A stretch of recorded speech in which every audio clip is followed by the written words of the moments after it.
So let's start our lecture number 2 on electric charges and electric fields. Okay. So last lecture में हम लोग देख रहे थे we are studying about the charges.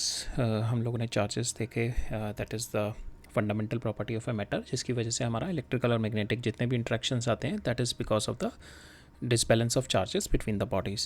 हमने देखा था कि how the charges got transferred from one body to another and we have seen the specific properties of charges के charge की क्या क्या properties होती हैं. We have got into precise of that. फिर हमने देखा था कि we have seen the distribution of charges. charge का distribution कैसे होता है on conductor and insulator. So up to this point we have studied.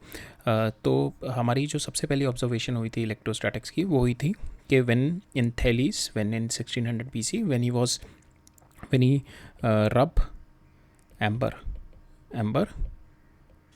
with cloth, when he rub the amber with cloth, तो now क्या था ये amber could able to lift some small pieces of paper. ठीक है. So that was our first observation that has been done. के but we never know कि जो ये एम्बर जो हमारी रॉड थी how it could able to lift the small pieces. ये small pieces how it could able to lift the small pieces. What is the invisible force. What is this invisible force? We never inquired into the invisible force. Even till 1600 and 1700 century it was never been scientifically inquired okay, what is this invisible force. So now when the Coulomb came, he has mathematically inquired into he has given the mathematical framework of this invisible force, Coulomb, and from here we have got the specific definition and the specific quantity what this invisible force is telling us. Okay, so that is what we are going to study today, the Coulomb's law. Then we are going to study there is a component called permittivity in the Coulomb's law. So what is the effect of permittivity on the Coulomb's law? Then we are going to study the Coulomb's law in the vector form and the superposition principle, and then we are going to compare the Coulomb's forces with the gravitational forces, and then certain questions we are going to do. So this is the scope of our lecture today. Okay, so let us begin. So Coulomb's law, अभी तक हमने देखा था कि how we never knew कि when the object got charged and how it could able to lift the light pieces of straw or the paper or the balloon when it stops with the air, how it is going to get stuck with the wall. So अभी तक हमें नहीं पता था, we never knew कि what is that invisible force. With the Coulomb law, that electricity from the magic turned into the math. So early up till this point it was only okay, some invisible force was there. Now it got a scientific inquiry and we have got a proper mathematical explanation of that. Okay, so earlier this force was never quantified. So now with the Coulomb we have got the precise meaning of this force which is happening between two bodies. So now we are going to see. So it is not going to be the body. It is just in the normal conversation I've said it is a body, but it is not going to the body. We'll go deep into what is this force and what are the constituent of this force. Okay, so the Coulomb law is going to tell you how hard the two charges push or pull based on how they are charged and how close they are. So these are the two major factors. Okay, how much is the charge on them and how close they are. Okay, so this is on which the Coulomb's law depend. So magnitude, he has given the magnitude of this electrostatic interaction or the forces between two charged particle, and the assumption, the basic premise of that, it should be a point size. It should not be big sizes, because big size is going to affect the distribution of charges, and which is going to affect the Coulomb's force, which is going to give the it is just been defined for the point charges. We'll see in the later on कि अगर object हमारा, if it's not a point source, कि how the redistribution of charges is going to affect the Coulomb center, Coulomb जो हमारा distance होता है between the centers, how it is going to get affected. ठीक है. Then another important thing is the charge should be stationary. It should not be a moving charge. ठीक है. जब charge stationary हो जाए and the charge is point size, these two are the major consideration to apply the Coulomb's law. Point size and the stationary. The charge should be stationary. Now we'll see what is this Coulomb Coulomb's law बोलता है कि जब 2 point charges हैं मेरे, तो उनके बीच में जो इलेक्ट्रोस्टैटिक इंट्रैक्शन होता है, फोर्सेस जो उनके बीच में इलेक्ट्रोस्टैटिक फोर्स लगती है, that is equal to K into Q1 Q2, जो दो उनके चार्जेस हैं, डिवाइडेड बाय उनके बीच का डिस्टेंस, जो दोनों के सेंटर को कनेक्ट करने वाला, जैसे ये है और ये है, इन दोनों के सेंटर को कनेक्ट करने वाला, सेंटर ऑफ लाइन को कनेक्ट करने वाला, दैट इज दिस डिस्टेंस का स्क्वायर.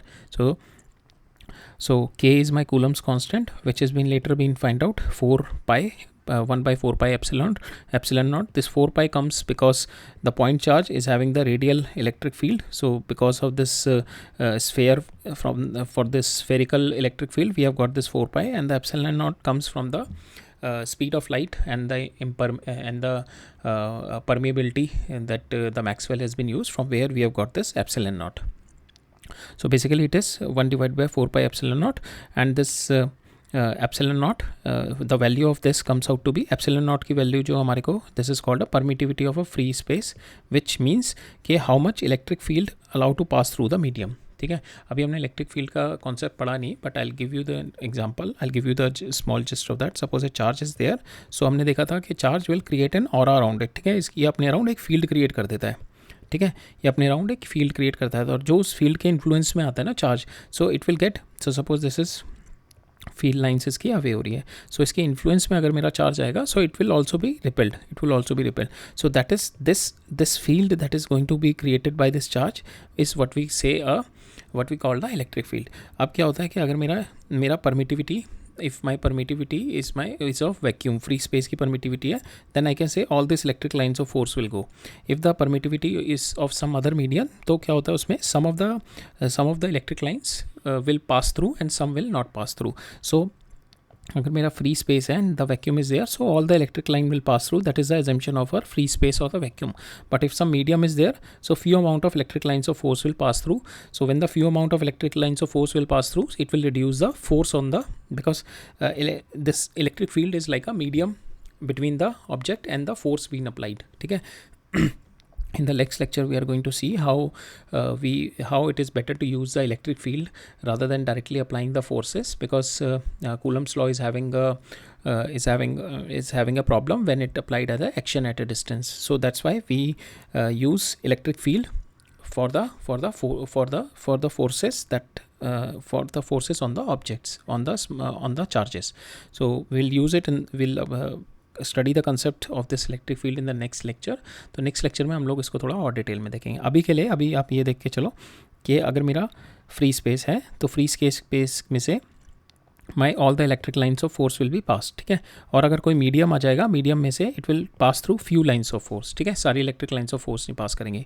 सो जो मेरा चार्ज यहाँ पे रखा होगा और जो चार्ज यहाँ पे रखा होगा, इसके ऊपर इसकी सारी इलेक्ट्रिक लाइन्स ऑफ फोर्स जो भी निकल रही होंगी, it is going to go, and if this is a plus Q charge, it is going to repel this plus Q charge with the same force, this plus Q. ठीक है, इसमें जो Coulomb's force होगी उसी से repel करेगा. ठीक है, और यहाँ पे क्या होगा, अगर मेरा कोई मीडियम इज़ डिफरेंट, ठीक है, जिसकी परमिटिविटी डिफरेंट है, it is not going to allow all the electric lines of force pass through. ठीक है, तो यहाँ पे क्या होगा, जो इस पर इम्पैक्ट आएगा, सो ये Q1 है, ये Q2 है. ठीक है, इस पे जो इसका फोर्स आएगा, that force is going to get reduced. ठीक है, हम लोग आके देखेंगे, but right now just try to understand कि अगर मेरी परमिटिविटी ऑफ फ्री स्पेस जो है, उसकी वैल्यू एप्सिलॉन नॉट है, that is given by 8.85 into 10⁻⁻12. If I put this value here, I have got the Coulomb's constant as 9 into 10⁻9. Okay, and permittivity of space का मतलब कि अपने अंदर से how much of electric lines it is allowing to pass through. Vacuum है तो सारी की सारी लाइन पास थ्रू हो रही हैं, और अगर मेरा कोई मीडियम है, so it decreases the lines that is going to pass through. ठीक है, now Coulomb's law is inversely proportional to r square, distance between them, r square, or it is directly proportional to the charges. ठीक है, Q1 Q2 is directly proportional to the charges.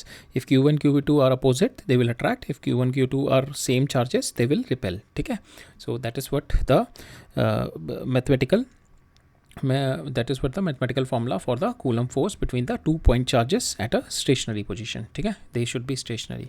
ठीक है, and permittivity it is quite important कि ये दोनों charges के बीच में what is the medium between this two. अगर ये फ्री मीडियम है, वैक्यूम है, then we can say we can apply this 1/4 epsilon not. If the medium is some other medium, if it's a water medium, if it's an air medium, or if we put it some other medium like if there are paper in the medium, so we can say in that the effect of force is going to get reduced because of the lesser electric lines of force will pass through it. ठीक है. So we will study this concept जैसे जैसे हमारा lecture आगे बढ़ेगा. We are going to study this electric lines of force क्या होती हैं, इलेक्ट्रिक फील्ड क्या होती है, and why this Coulomb force is not going to take us long, like action at a distance पे there is some problem with the Coulomb's force. That's why we have to come across with the idea of electric fields. ठीक है. Electric field will be used, तो medium एक use होता है to get the force at certain point rather than we can directly calculate the forces. तो अभी एक point आएगा हमारा next lecture में आएगा, that is going to we are going to cover. But अभी के लिए बस इतना समझ लो permittivity कि it is kind of a कि अपने अंदर से वो कितनी electric lines of force pass through कर रहा है. अगर सारी की सारी हो रही हैं दैट मीन्स इस पर पूरा का पूरा फोर्स लग रहा होगा. और अगर यहाँ पे Q1 है, ये Q2 है, तो अगर ये सारी की सारी वैक्यूम में कर रहा है तो इस पर पूरी की पूरी फोर्स लग रही होगी. और ये अगर Q1 है और ये Q2 है और ये किसी मीडियम के थ्रू पास कर रहा है तो यहाँ पे फोर्स की वैल्यू कम हो जाएगी because lesser lines of force is going to pass through. ठीक है. Now will see the effect of permittivity, but still we are not going to okay no problem. हमने अभी फील्ड का कॉन्सेप्ट नहीं पढ़ा, but still I will try to explain के effect of permittivity on your electrostatic force. ठीक है. So suppose this charge is there and this charge is there. So क्या होता है ना कि they are in some other medium rather than the vacuum. तो जब किसी और मीडियम में होता है, किसी और इंसुलेटिंग मीडियम में होता है ना, सो जो अगर चलो पहले ये देखते हैं इंसुलेटिंग मीडियम. यहाँ पे जो इसके पास वाले जो भी मेरा पास में जो भी मेरा इंसुलेटिंग मीडियम के पास, इसके चार्जेस के पास में जो भी इंसुलेटिंग मीडियम होगा उस पर क्या होगा, because of induction this charges will become negative this side and positive this side. ठीक है. Because of this electric field will be generated in this side. अब ये इलेक्ट्रिक फील्ड जो है, जो इसका इलेक्ट्रिक फील्ड होगा ना क्यू का electric field will B suppose this is my Q electric field in this direction. ठीक है. ये जो क्यू का इलेक्ट्रिक फील्ड होगा, सो इसका electric field it is going to get oppose by the induce charges. जो इसके अंदर इंड्यूस चार्जेस हो गए minus minus minus minus minus. So this is my induced charges. इसकी वजह से जो मेरा फील्ड होगा ये यहाँ पे अब कम कर देगा. जो Q1 का जो एक्चुअल फील्ड होगा उसका कम हो जाएगा because of this induced charges, जिसकी वजह से इस पे Q2 पे फोर्स कम लगेगी. ठीक है. So because of this polarization there is because of this polarization of the nearby molecules क्या होगा, यहाँ पे इसका मीडियम की वजह, यहाँ पे electric lines of force will get reduce, जिसकी वजह से इसके ऊपर Q2 के ऊपर फोर्स जो लगेगा वो कम लगेगा. ठीक है. If the space other than vacuum, the near charges atom of the medium get polarized. ठीक है. ये पोलराइज हो गया because of polarization of medium. The electric force, ये वाला तो अगर इस पे इलेक्ट्रिक फोर्स लगाएगा उतना ही Fe, that is equal to K Q1 Q2 by R². इस पर फोर्स उतनी लगेगी, but because of this medium. ठीक है. अब इसके ऊपर एक और फोर्स इस वाले पॉइंट पे लगेगी. Suppose this is my electric field generated because of this polarization minus minus minus minus plus plus plus plus. ठीक है. Electric field generated in this direction. अब इस डायरेक्शन में इलेक्ट्रिक फील्ड है, ये प्लस Q है, सो इसके ऊपर एक और फोर्स आ जाएगी, that is because of this electric field induced into this Q. This concept we are going to study later, but right now we are studying this permittivity, so I have to explain it to you. So एक और electric field, एक और force इस direction में आ जाएगी, तो जिसकी वजह से जो इसके नेट फोर्स होगी ना, इस पे नेट फोर्स होगी, that is going to get reduce. ये नेट फोर्स रिड्यूस हो जाएगी इस पर. ठीक है. Net force will be reduce, but actually इसकी वजह से इस पर अभी भी यही फोर्स लग रही होगी Fe. ठीक है. Because of the dielectric medium polarize हो जाएगा, उस पर एक और फोर्स इधर की साइड में आ जाएगी. ये पॉजिटिव है, ये पॉजिटिव है, तो इसके ऊपर जो इलेक्ट्रिक फोर्स लगेगी bye on 2 because of 1 will be in this direction, but because of polarization एक इस पर इधर फोर्स लग जाएगी Fp पोलराइजेशन की वजह से. सो नेट फोर्स जो इस पर निकल के आएगी वो आएगी Fe माइनस Fp. तो ये फोर्स रिड्यूस हो जाएगी because of this medium, insulating medium और द डाइलेक्ट्रिक मीडियम. ठीक है. सो और another way is to look at कि यहाँ पे बिकॉज हमने देखा कि अगर ये Q1 चार्ज है तो इसके around will be having the aura around it, और we can say the electric field around it. ठीक है. सो जो इस फील्ड में आएगा that charge is going to feel the force. अब ये क्या है कि अगर यहाँ पे ज़्यादा लाइन्स ऑफ फोर्स निकल रही है तो ज़्यादा फोर्स फील करेगा, बट अगर मेरा इलेक्ट्रिक मीडियम यहाँ पे कोई और मीडियम हो गया, ठीक है, कोई और मीडियम हो गया, जिसकी वजह से अब यहाँ से लाइन ऑफ फोर्स कम निकल रही है. ठीक है, लाइन ऑफ फोर्स कम आ रही है, तो यहाँ पे जो Q2 के ऊपर जो मेरी फोर्स लगेगी that is going to get reduce, ठीक है, that is going to get reduce because of this polarization, because of the polarization of the medium, right. So that is what is been written. Q1 के द्वारा जो Q2 पे force लगेगी वो force actual यही होगी, Q1/Q2 4 pi epsilon naught r square, but the net force reduce हो जाएगी, that is lesser than Fe in the vacuum because of the medium की वजह से there is a force on it in this direction, and this reduction in the force we will see it in the mathematical framework, but there is a reduction in the force. एक intuitive feeling आ गई ना क्यों force कम होगी, that is what I was about to explain. But now we'll see कि what is the value mathematical expression for the reduction in the force, ठीक है. सो यहाँ पे जो क्या होगा, मेरा जो हमारा जो फॉर्मूला था उसके अंदर था Q1 Q2 divided bye 4 pi epsilon naught into r square, ठीक है, that is my electrostatic force. अब यहाँ पे अगर मेरा एप्सिलॉन नॉट ये मेरा चेंज होके कोई और मीडियम हो गया, we have to put the instead of epsilon naught we have to put the epsilon, this epsilon value, ठीक है, we have to put the epsilon value. Now my this is my permittivity of the medium, ठीक है, epsilon is my permittivity of medium, epsilon naught is my permittivity of vacuum. Now there is a relative permittivity which is called ER which is being called as epsilon divided by epsilon r, ठीक है, इसको मैं I write it as a dielectric constant also, ठीक है. This ER is called relative permittivity. इसके अंदर क्या होता है, the permittivity of your medium divided by permittivity, so ER is my permittivity of the medium divided by permittivity of vacuum, ठीक है. So that is my relative permittivity. इसको मैं dielectric constant की तरह भी लिखता हूँ, K इसको बोलता हूँ, ठीक है. तो अब यहाँ से I'll put the value of epsilon as epsilon naught into K. I put the value of epsilon as epsilon naught into K. ये value I put this value here. यहाँ पे कितना आ गया मेरा Q1 Q2 4 pi epsilon naught K into r square. तो ये जो एक्चुअल फोर्स आ गई एक तो डिवाइडेड बाय K, ठीक है. So now actual force will be reduce by this dielectric constant factor, ठीक है. सो फॉर इंस्टेंस अगर डाइलेक्ट्रिक कांस्टेंट मेरा 1 है, for the vacuum my dielectric constant is 1, so force is equal to the actual electrostatic force which is coming. If my dielectric force अगर बीच में मेरा water है, सो वाटर का dielectric constant होता है 80, so the force will be reduce bye 80. So water का dielectric constant 80 है, सो force will be reduce bye 80. For dielectric constant of vector conductor is my infinity, so my force is 0. So because why this dielectric जो मेरा conductor का dielectric होता है that is उसका dielectric constant infinity होता है, because the charges will not be reside here, charges will go outside. Electric field इसके अगर ये इसके बीच में मैंने इंडक्टर डाल दिया, इसके बीच में मैंने कंडक्टर डाल दिया, सॉरी कंडक्टर डाल दिया, कंडक्टर के अंदर इलेक्ट्रिक फील्ड इसमें 0. सो कोई लाइन्स ऑफ फोर्स पास नहीं होगी इसके बीच में से, ठीक है. If no lines of force will pass, so it will absorb, यहाँ से जो भी लाइन्स ऑफ फोर्स निकलेंगी वो सारी यहाँ पे जाके स्टिक हो जाएंगी बस, और यहाँ से ये लाइन्स ऑफ फोर्स आ जाएंगे, कोई इफेक्ट नहीं आएगा, कोई लाइन्स ऑफ फोर्स इसमें से पास ऑन नहीं करेगी. जब कोई लाइन ऑफ फोर्स पास नहीं करेगी तो Q2 पे कोई भी इंपैक्ट नहीं आएगा, so force will be 0. So that is what we are saying कि अगर मेरा बीच में instead of insulating medium we have a conductor here, conductor की हमने प्रॉपर्टी देखी थी कि E inside the conductor is 0, कि जितना भी ये जो चार्ज होगा so it will absorb all the electric lines of force, ठीक है. तो इसके ऊपर कोई भी इम्पैक्ट नहीं आएगा, इस चार्ज के ऊपर no impact will be there, no impact will be there.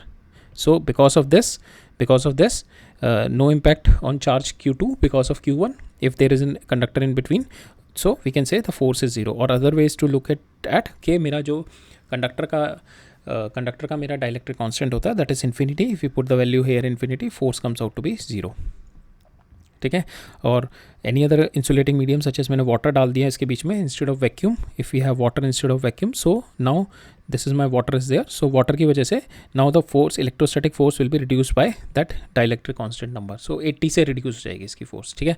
अब जो इस पर Q2 पे फोर्स लग रही होगी वो 80 से रिड्यूस हो गई होगी, ठीक है.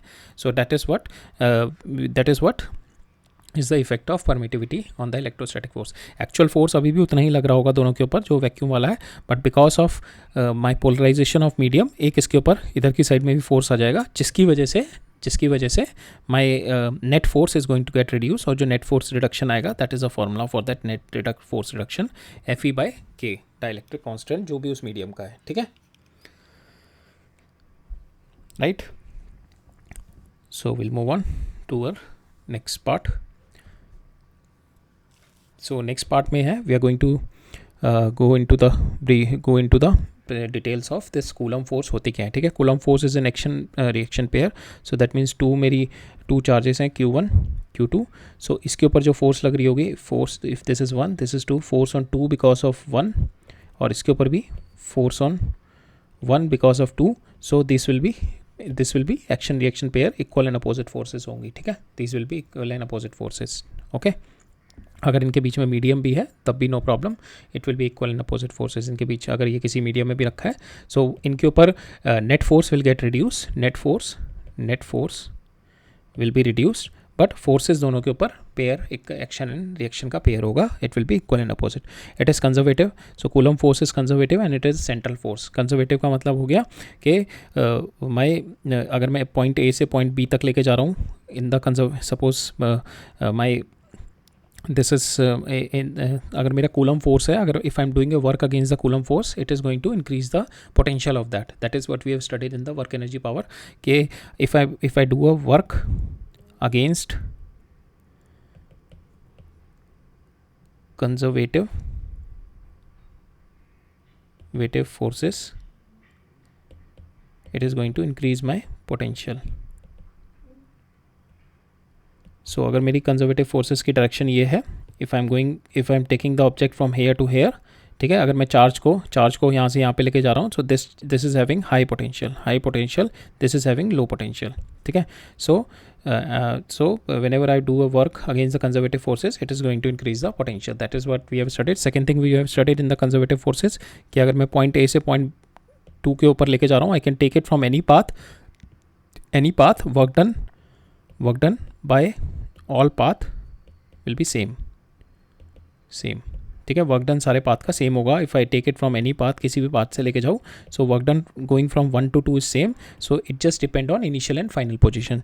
The third thing is that it is cyclic. If I take 1 to 2 and I bring it down from 2 to 1, if I take 1 to 2 and bring it down from 2 to 1, so in that case my net work done, यहाँ से यहाँ तक ले जाने में, यहाँ से यहाँ तक में net work done will be 0.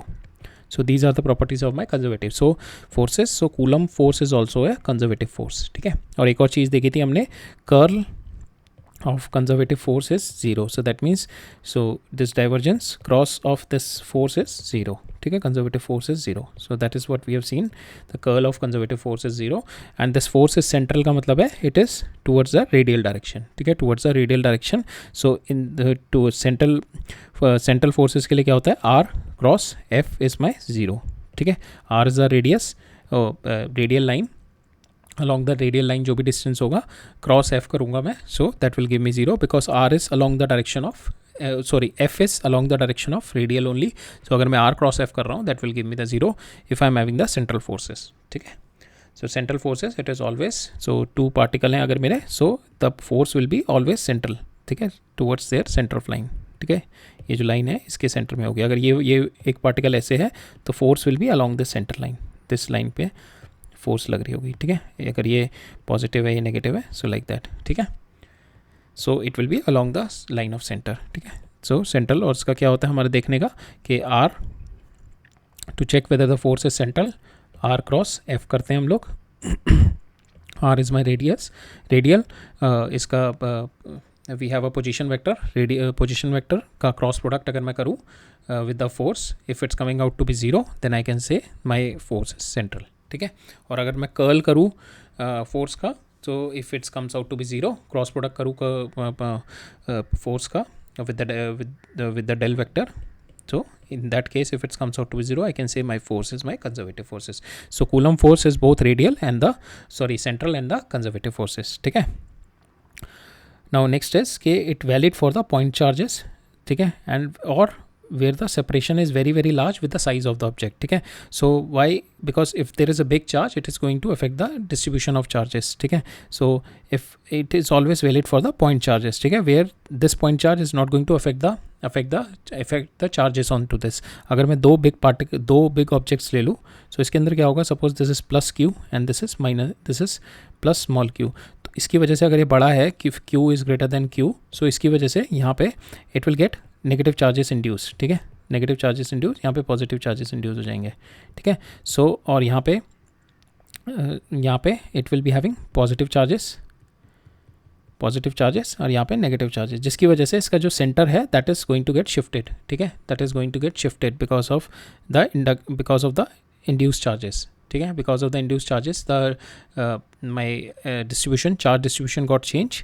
So this, ये जो सेंट्रल से मेरी फोर्सेस थी पहले, इन पॉइंट ऑब्जेक्ट में हम लोग क्या कहते हैं, वो जहाँ पे उसका सेंटर है उसी पॉइंट पे है. यहाँ पे क्या होगा, because of distribution, this big distribution, you can not say where the positive charge and the negative charge is situated. अगर आप पॉजिटिव अगर ये दोनों पॉजिटिव लेके चलें तो इसका पॉजिटिव का मेरा यहाँ पे आएगा और इसका पॉजिटिव का मेरा यहाँ पे आएगा, ठीक है, दैट आर गॉट चेंज, ठीक है. Again will see, suppose this is my two sphere, if I given a plus q1 charge here and plus q2 charge here. So if it's a small charges we can consider it as center as this radius, ठीक है, ये radius consider करके I can take out my electrostatic force as k q1 q2 divided by r square. simple. अगर मेरे point charges है, if it's a big charges, इसकी वजह से क्या होगा कि charge distribution got affected. यहाँ पे क्या होगा, अगर ये बड़ा charge है so it will be having positive charges here, यहाँ पे इसके नेगेटिव चार्जेस हो जाएंगे अगर ये बड़ा चार्ज होगा, और यहाँ पे पॉजिटिव चार्जेस आ जाएंगे, ठीक है. Now the charge distribution got affected. Now how you will apply the this Coulomb's law. Coulomb's law means कि you have to write down the value of Q. What value of Q you are going to write it down here. Positive डालोगे, negative डालोगे, यहाँ पे भी positive negative है, यहाँ पे भी पॉजिटिव नेगेटिव है. What value you are going to put. ठीक है. और अनदर वे के इज टू सी के अगर पॉइंट चार्जेस की जगह if I am having this big charge and so अगर इस पे प्लस क्यू चार्ज है, मेरा प्लस क्यू चार्ज है, so if it's having plus Q charge here, ठीक है, इस पे प्लस क्यू चार्ज एंड इस पे माइनस क्यू है, जिसकी वजह से प्लस क्यू सारा का सारा इधर की साइड में शिफ्ट हो जाएगा. अगेन विल सी, ठीक है. इस पर अगर मेरा माइनस क्यू है और ये मेरा प्लस क्यू चार्ज है इस पर, तो अगर इस पर माइनस क्यू है, इस पर प्लस क्यू है, इस पर क्या होगा, because of this my plus Q will be shifted here, ठीक है, if it's not a point charge, ठीक है. नाउ इसका सेंटर क्या होगा, अब सारा का सारा सेंटर तो इसका इधर की साइड में हो जाएगा. पहले ओरिजिनल सेंटर इसका ये था, ठीक है, अब इसका सेंटर शिफ्ट हो जाएगा because all my charges is been this point concentrated in this place, जिसकी वजह से this effective radius is going to get reduce. ये इफेक्टिव रेडियस कम हो जाएगा, जिसकी वजह से the coulomb force will not give us the right answer, that will because of this distribution of charges. So whenever there is a big charge it affects a charge distribution.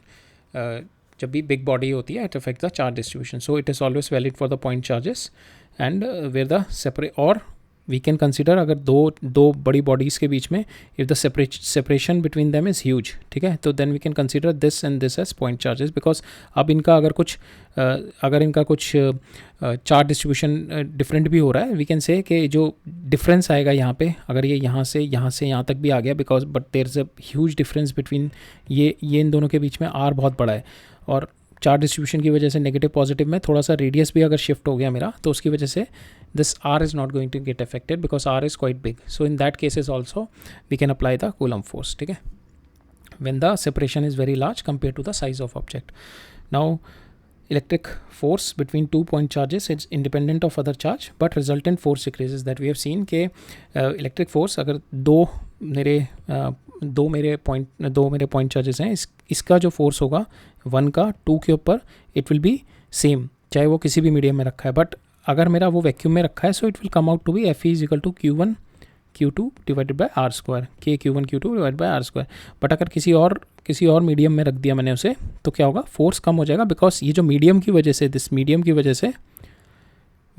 से polarisation हो जाएगा medium में, और जिसकी वजह से the net force on this will get reduce, ठीक है. बट एक्चुअल कूलम फोर्स वही रहेगा मेरा, बट इसके ऊपर एक मीडियम की वजह से इधर की डायरेक्शन में फोर्स आएगा which is going to reduce the net force,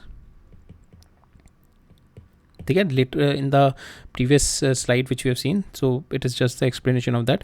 Fe between two charges is independent of the other charge but the resultant force decreases. So here we will see कि दो charges है मेरे, सो इस charge के ऊपर इस charge की वजह से जो फोर्स लगेगा इसी डायरेक्शन में लगेगा, ठीक है. There is no effect of that force in this. और इस चार्ज की वजह से सपोज ये नेगेटिव चार्ज है, इसकी वजह से इस पे फोर्स जो लगेगा इसी डायरेक्शन में लगेगा. बट इसके ऊपर अब देखूँगा मैं Q1 के ऊपर नेट फोर्स मेरा चेंज हो गया, एक फोर्स इधर डायरेक्शन में, एक फोर्स इधर डायरेक्शन में. सो पहले जो मेरा फोर्स था Q2 की वजह से वो केवल ये था के F of Q1 because of Q2, ठीक है, ये वाली फोर्स थी बस मेरी. अब because of this minus Q3, because of this minus Q3 एक मेरी फोर्स ये है जिसकी वजह से ये एक, अगर मैं एफ Q1 Q3 ये थीटा है तो कॉस थीटा, ठीक है, ये अपोजिट साइड में मेरा कॉस थीटा का कंपोनेंट आ जाएगा इस फोर्स का, ठीक है. नाउ मेरी जो नेट फोर्स इस डायरेक्शन में हो जाएगी ये दिस फोर्स माइनस ये जो इसका कॉस थीटा का कंपोनेंट होगा, ठीक है, इस फोर्स का, ये वाली फोर्स का कॉस थीटा वाला कंपोनेंट माइनस हो जाएगा. सो नेट फोर्स मेरी रिड्यूस हो गई. बट अभी भी जो इनके बीच में जो पॉइंट चार्जेस के बीच में उनकी फोर्सेस हैं दैट इज़ इंडिपेंडेंट, वो अपनी फोर्स पूरी की पूरी है बट नेट फोर्स उसकी कम हो जाएगी. So that is what we have studied in the dielectric medium also, ठीक है. नाउ विल सी के this Coulomb force is not valid when the radius is lesser than when this r, when the distance between 2 point charges is lesser than 10 to the power minus 15 meter. Fe will not valid at that point. Fe is only valid when the distance between them is greater than 10 to the power minus 15 meter. Okay, so these are the points in Coulomb forces. Now we'll study the Coulomb force in vector form. ठीक है, why we want to study the Coulomb force in vector form, because if there are multiple charges present, so we have to add the force and we have to add the force vectorially. So that's why we need, because सबकी direction अलग अलग है, if we have multiple charges, so we have multiple direction of forces आएंगी, तो we have to add them vectorially. So we need a Coulomb's law in vector form. In the 2D it is okay, but if it's in the 3D and all, it will not be lying on the line. So in that case also we need to apply the vector form and to visualize the field that we are going to see in the coming part. कि जब भी हमारे पास कोई positive charge है तो उससे जो field निकल रहा होगा that is in all direction in the 3D space, ठीक है. So to visualize that thing and to map that thing we need a Coulomb's vector form, ठीक है. सो वेक्टर फॉर्म देखते हैं कूलम्स की क्या है. So suppose this charge Q1 is there, क्या charge Q2 is there. So this is my axis और इसका ओरिजिन ये है, ठीक है. ओरिजिन से दिस Q1 इस पोजिशन वेक्टर Q1 का R1 है एंड Q2 का पोजिशन वेक्टर R2 है, and the position vector of Q2 with respect to Q1. So or we can say the displacement vector, this displacement vector, or we can say the position vector of Q2 with respect to Q1 is R21, ठीक है, R21 ये वाला, ठीक है, that is this direction. Now we have to find out के the forces on this and forces on this in the vector form. तो we know this. So जो force होगी that should be along the radial line, ठीक है, इन दोनों lines को जो connect कर रही होगा, so that will be along their line connecting their centers, ठीक है. इसी लाइन के कनेक्ट में, इसी लाइन के थ्रू होगा. ये लाइन की मेरे को डायरेक्शन आ गई. We can get the direction of R2 into cap, that is my direction. So R21 की डायरेक्शन क्या आ गई मेरी, and we have written it down R2 minus R1 इसका मॉड, ठीक है, यूनिट वेक्टर ले लिया in this direction. Now we have to take this force, ये वाली force will be along this direction, ये वाली force will be opposite of this direction. That is what we have to do. F21 is 1/4 pi epsilon naught Q1 Q2, इन दोनों के बीच का distance कितना हो जाएगा, that is nothing but the mod of this R2 minus R1, और direction will be along this direction. We have in the vector we have to find this is my magnitude and this is my direction, ठीक है. Now what we will do, we will change it this R2 R1 with this and we put the value hair.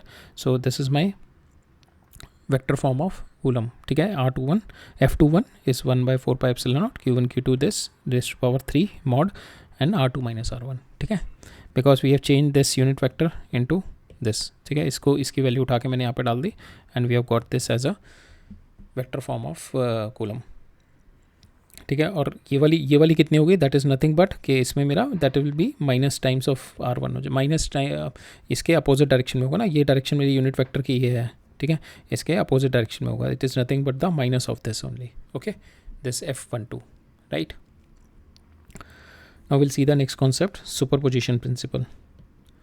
So superposition principle क्या होता है मेरे basically मेरा कि whenever I'm having अगर मेरे को multiple charges है मेरे and I have to find out a force because of those multiple charges at certain point, ठीक है. So now we know कि when we suppose I'm having this Q1, this Q2 and Q3, ठीक है. इन तीनों की वजह से I have to find out the force at this point, ठीक है. अब इसकी वजह से मेरे को तीनों की वजह से फोर्स निकालनी होगी. Q1 की वजह से जो मेरी फोर्स आ रही होगी ये if I connect with both of them तो इन दोनों के डायरेक्शन में आ रही होगी, because my electrostatic force is my central force. So इन दोनों को जो लाइन कनेक्ट कर रहे होगी इनके सेंटर के इसी डायरेक्शन में जा रही होगी. सेम वे जो मेरी Q3 की आ रही होगी इस डायरेक्शन में आ रही होगी और Q2 की इस डायरेक्शन में आ रही होगी और Q1 की इस डायरेक्शन में. So now I am having the forces in. So जो इस पे मेरे को नेट फोर्स निकालनी है at point P because of all three forces we'll get it through the superposition principle. Superposition means all three forces को we have to add them all the forces vectorally. ठीक है.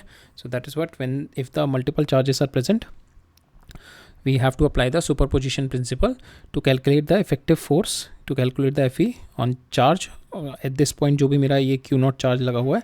So at this point to calculate this charge on this to calculate the force on this charge we have to add all the forces vectorally. ठीक है. Forces vector sum of all individual forces on this small charge. ठीक है. So how we will do that? So net force comes out to be इसके ऊपर because of 1, इसके ऊपर because of 2 and इसके ऊपर because of 3. ठीक है. ये वाली force. So these three forces are there and what we have to do, we have to break this into this component or this component. इसको भी इस component और इस component में break कर दो and then you do इसका I और J वेक्टर में निकाल लो. ठीक है. X और Y वेक्टर में. This is my X, this is my Y. So you break the forces. इस फोर्स को भी इधर ब्रेक कर लो, इधर ब्रेक कर लो. इस डायरेक्शन में दोनों के कंपोनेंट आ गए.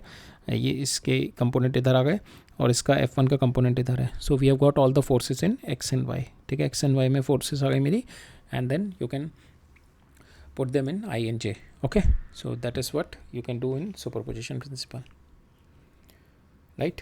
So superposition principle is required when there are multiple charges and you have to find a force at a particular point. If you have a small charge placed there and you have to find a force on that small charge, तब आपको superposition principle use करना पड़ता है. Right. Next we'll move on. We'll see Coulomb's law and gravitation. Right. We'll see Coulomb's law and gravitation. Okay. सो अभी हमने gravitation पढ़ा नहीं है बट ग्रेविटेशनल फोर्स जो होती है that is here we are using FC जो हमारा F इलेक्ट्रिक स्टैटिक फोर्स आता है वहाँ पे K Q1 Q2 काफ़ी सिमिलरिटी है डिवाइड बाय R². ठीक है. ये इन दोनों के बीच का सेम सेंट्रल फोर्सेस है. दोनों के जो सेंटर से दोनों इस केस में दोनों के मास ज्वाइनिंग, इस केस में दोनों के चार्जेस का सेंटर ज्वाइन करने वाली जो लाइन है उसके बीच का डिस्टेंस इज़ माई R. ठीक है. और यहाँ पे this is my gravitational constant, this is my electrostatic constant, Coulomb's constant. ठीक है. सो same set of forces है. Now we are going to compare. So this force is because of the virtue of masses and our electrostatic forces is the virtue of charges. ठीक है. K, if you see K here is 9 into 10 to the power 9. ठीक है. And here gravitational constant is 6.67 into 10 to the power -1. Because this gravitational constant is very low, you need a huge amount of masses to have any force to be feel.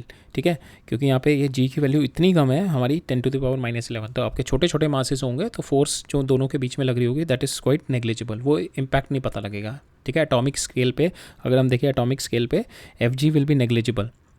Y it will be negligible? Because जो इसके ऊपर होंगी atomic scale पे my masses will be quite less. Masses less होंगे, G already less है, so at atomic level the gravitational forces will be very less. But at the cosmic level where the at a cosmic level so there most of the matter are electrically neutral, so we cannot have the electrostatic forces. ठीक है. because most of the matter are electrically neutral. जितने proton है उतने electron है. the charges are both the places we have zero charge on them. ठीक है. so when there is no charge we cannot apply the electrostatic force, but their masses are huge. So in that case this G impact will be reduced because the masses are quite high. So we can say K in the cosmic scale our gravitational force dominates in the cosmic scale, but atomic scale it is almost negligible. और the ratio होता है मेरा कि force of gravity with the force of electrostatic, the ratio comes out to be 10 to the power 36. so इतनी strong होती है मेरी electrostatic force. ठीक है. that much is the strong my electrostatic force, 10 to the power 36 times of my gravitational force. ठीक है. now in the coulombs we have two charges, positive and negative. so and the mass we have only one set of mass, that is positive. coulomb force can be repulsive and attractive, दोनों तरीके की होती है, but my gravitational force will always be attractive. ठीक है. so and my coulomb force will be mediated through photon. जो इसका mediation होता है photon, gravitation force will B mediated through graviton, ठीक है.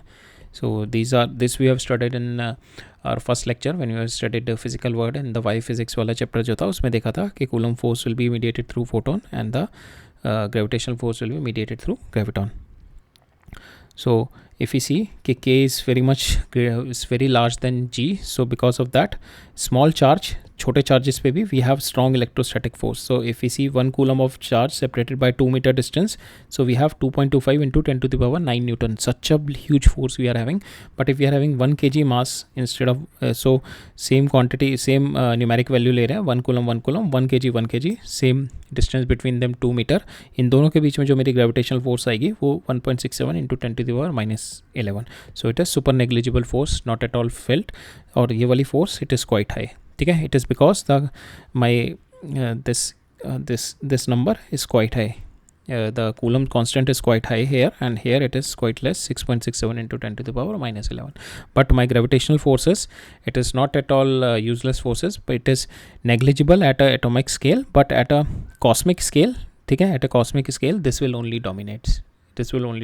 Okay, because at a cosmic scale matter is electrically neutral, so there is no charge disturbances is there, so it is all neutral, all the matters are neutral, so because of that electrostatic force will have no impact on them. ठीक है, electrostatic force तब आती है when there is a charge disbalance. जब भी charge disbalance होगा तब electrostatic forces आएगी, right? Now we'll see the questions. ठीक है, हम लोगों ने we have seen the concepts, एक बार दोबारा देख लेते हैं. सो मेजर जो इसमें concept is this concept only, effect of permittivity होती क्या है. पहले तो टू विजुलाइज दैट थिंग कि दो मेरे कहीं ना, दो चार्जेस हैं, चार्जेस को कहीं ना कहीं तो रखेंगे, किसी स्पेस में तो रखेंगे. अब वो स्पेस जो है that we consider the vacuum. अगर वो वैक्यूम स्पेस है, उस केस में जो हमारी इलेक्ट्रोस्टैटिक फोर्स आती है that is coming up with this epsilon not. ठीक है, अगर उस दो चार्जेस को मैंने किसी और मीडियम में रख दिया, if I put it in water, if I put it in some other medium, तो वहाँ पे क्या होती है, फोर्सेस कम हो जाती है. फोर्सेस क्यों कम होती है? One way is to look, we are going to look it through the electrostatic field. Electric field का मतलब क्या होता है कि मीडियम जो है कम लाइन्स ऑफ फोर्स पास करता है. जितनी कम लाइन्स ऑफ फोर्स पास करेंगी उतना कम फोर्स यहाँ पे लगेगा. ठीक है, अगर यहाँ पे ये 1 2 3 4 5 6 7 8 टाइम्स फोर्स यहाँ पे लग रहा होगा, बिकॉज 8 लाइन्स पास ऑन कर रही है. यहाँ से कितनी आ रही है कि यहाँ से 1 2 3 लाइन्स पास कर रही है. मे बी यहाँ पे जा 8 ही रही हैं. ठीक है, 8 लाइन्स जा रही हैं, यहाँ पे 3 नहीं जा रही. जा इसमें भी 8 ही रही हैं, बट यहाँ पे दिस लाइन्स गेट कैंसल्ड और यहाँ से निकल बस 3 ही रही हैं. सो यहाँ पे जो मेरा चार्ज होगा यहाँ पे केवल it will be impacted by this 3 lines, और यहाँ पे जो चार्ज होगा it will be impacted by all the lines. So यहाँ पे इस पे फोर्स ज़्यादा होगी, force will be high here, F Q will be high here than this F Q on this. ठीक है, इस इधर की साइड वाले में, इसकी वजह से. तो मीडियम में क्या होता है, my electric lines of force कम हो जाती हैं. ठीक है, so that is what the medium is. और another way we have seen it here कि बिकॉज इसके ऊपर चार्ज जो होगा विदाउट मीडियम वाला, वैक्यूम वाला लगेगा इसके ऊपर फोर्स, बट क्या होता है मीडियम की वजह से there is an opposite force coming in which is going to reduce the impact of this electrostatic force. ठीक है, वो रिडक्शन हो जाती है. So that reduction we have studied it here. So instead of epsilon naught we put the value of permittivity as epsilon, और हमारे को we have got the relative permittivity it is K epsilon R K equal is equal to my absolute permittivity of a medium divided by absolute permittivity of the vacuum. ठीक है, यहाँ से epsilon की value मैंने epsilon not के डाल देता हूँ. एप्सिलॉन के जब इसकी वैल्यू डाली तो मेरे पास फोर्स जो निकल के आई that got reduce by this dielectric constant number. जितना बड़ा डाइलेक्ट्रिक कांस्टेंट होगा उतना ही मेरा फोर्स उसमें कम लगेगा, उतना ही मेरे दोनों चार्जेस के बीच में फोर्स रिड्यूस हो जाएगा. तो अगर दोनों के बीच में मेरा कंडक्टर रखा हुआ है, if I am having a conductor in between them, ठीक है, if I am having a conductor, सो यहाँ पे इलेक्ट्रिक फील्ड जीरो होगा. सो जितनी भी इलेक्ट्रिक लाइन्स ऑफ फोर्स यहाँ पे जाएंगी, यहाँ से बाहर जीरो निकलेंगी.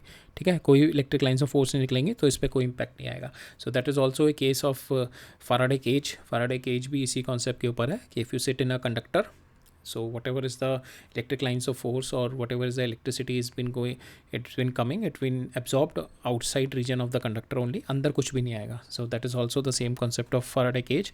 Same, k is equal to infinity there, so inside force will be 0. ठीक है, whenever there is a conductor. और water है जिसका permittivity 80 है, that means the force will get reduced by the number 80. So force, electrostatic force will reduce by the number 80 if we keep the Q1 and Q2 in water. अगर मैं Q1 Q2 को water में रख दूँ instead of vacuum, सो उन दोनों के बीच में जो फोर्सेस हैं, now it will get reduce to 80 factor, right. So that is the meaning of permittivity. Then we have seen the Coulomb forces. K Coulomb forces, it is only for point charges or when the separation between them is very large. These are the conservative forces and these are the central forces. Central forces is they are the direction of them is along the line joining the center of two charges. ठीक है, दो जो charges हैं उन दोनों के centre को join करने वाली लाइन के अलॉन्ग ही ये वाली फोर्स होती है, and these forces are the conservative forces. ठीक है, सो कंजर्वेटिव फोर्सेज हमने देखा था, these are the energy storers, so that will store the energy. जब भी इनके अगेंस्ट में काम करोगे it will store the energy, जैसे ही आपने छोड़ा it will release the energy back. Okay, and we have studied the Coulomb's law in vector form. So vector form में we have just taken the direction of unit vector और उसके direction में we just put the value of this unit vector into its vector divided by magnitude, and we have got this as a Coulomb's force. ठीक है, superposition principle हमने देखा कि whenever multiple charges are there, just to see कि एक charges के ऊपर because of other charges कितना मेरा force आ रहा है, we need to apply the superposition principle. Then in the last we have seen the differences between Coulomb and the gravitational force. Coulomb force mediate होती है मेरी photon से, and gravitational forces are mediated through graviton. And Coulomb gravitational forces जो है that is negligible at atomic scale but dominates the cosmic scale because the matter is electrically neutral. There is no charge disbalances, so no electrostatic forces are there in the cosmic scale. ठीक है, and there is a huge difference between gravitational force and the electrostatic force, which is of 10 to the power 36. ठीक है, right. So that is the reason when you hold a book, so जो electrostatic attraction है आपके hand का और book का, that is more stronger than the electrostatic pull by the earth on that book. ठीक है, that's why you could able to hold the book. Otherwise earth का mass इतना बड़ा है, it could able to get that book, it will going to attract that book. But the G is quite less in that, so the net जो force आती है because of this low G, that is very less. But the electrostatic repulsion because of in your electrostatic attraction in your hand and the book is quite high, which could easily compensate the gravitational attraction by the earth on the book, right. And this is this all, and now we are going to see some questions. ठीक है, questions पहले देखते हैं. We are going to study the equilibrium set of questions के दो points हैं कि एक और पॉइंट कहाँ पे रखें कि सारे पॉइंट्स इक्विलिब्रियम पे रहें, या 3 पॉइंट हैं कि एक और पॉइंट कहाँ पे रखें कि पूरा सिस्टम मेरा इक्विलिब्रियम पे रहे. ठीक है, दोस्त we are going to study. Equilibrium मतलब net force on all the points will be 0. Now will see first question. एक चार्ज Q ये है, एक चार्ज 4Q ये है, दोनों के बीच का डिस्टेंस है my L is the distance between them. We have to find out के where to keep the charge, the third charge, so that we will be having the entire system at equilibrium. अभी system equilibrium पे नहीं है ये, because Q की वजह से इस पर फोर्स इधर लग रही होगी. So we need someone to oppose that force. So we need the charge here, some negative charge here to oppose this force, so that this charge will be in equilibrium. Same way on this charge 4Q charge, Q की वजह से force इधर लग रहा होगा, so we need some charge here to oppose this force so that this will not go away. ठीक है, now जो थर्ड चार्ज हम कहाँ पे रखेंगे, या तो यहाँ पे रख सकते हैं थर्ड चार्ज, या यहाँ पे रख सकते हैं, या तो छोटे Q के पास रख सकते हैं, सेंटर पे या यहाँ पे. अब मैं अगर सेंटर पे रखूँगा, सो दैट मीन्स इस जो 4Q है ये ज़्यादा फोर्स लगाएगा. अगर मैं नेगेटिव चार्ज मैं यहाँ पे कोई इस पर रख दूँ, so it will move in this direction. Net force इसकी इस डायरेक्शन में आ जाएगी because 4Q charge is more. So I have to keep this Q charge near to my small Q charge. ठीक है, so that is where we can keep the third charge.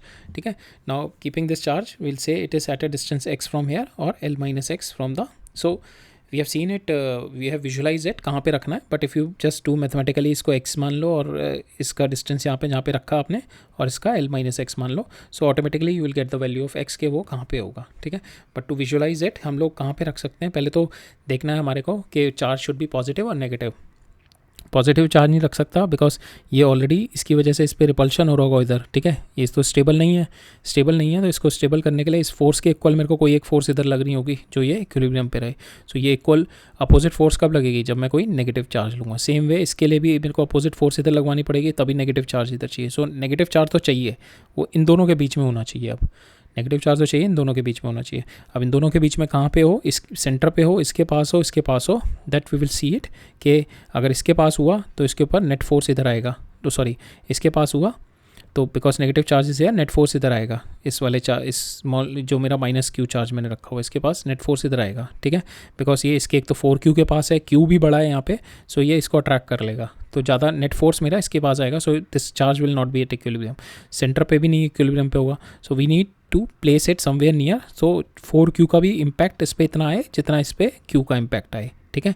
That is what we have to visualize it. Now we can do it analytically also.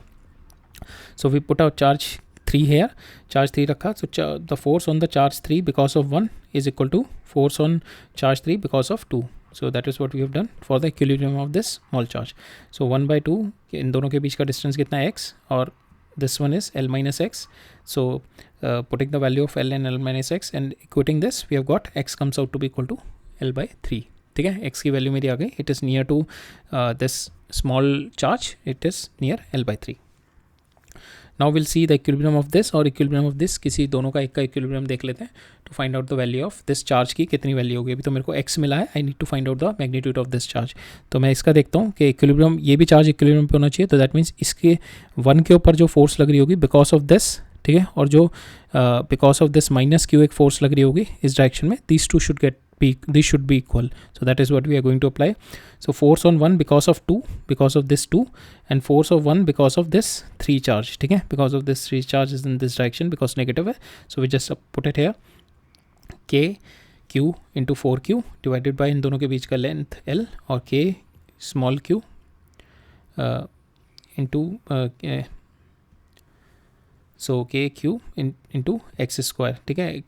So it will not be Q, it will be we have to find out this value of Q. इस Q की मेरे को value निकालनी है, so we can put it as Q dash. It will not be Q, it will be the Q dash. So that Q dash we have to find out, that Q dash.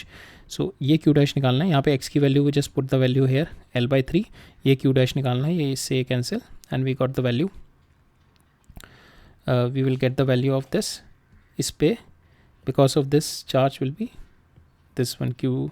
So instead of this Q I am having this Q dash, sorry Q dash आएगा यहाँ पे, ठीक है। ये Q से Q cancel हो जाएगा, then I'm so basically यहाँ पे क्या आएगा ना, ये instead of this Q dash, because this Q dash will not be there, instead of this Q dash we have to get, so I'll just change it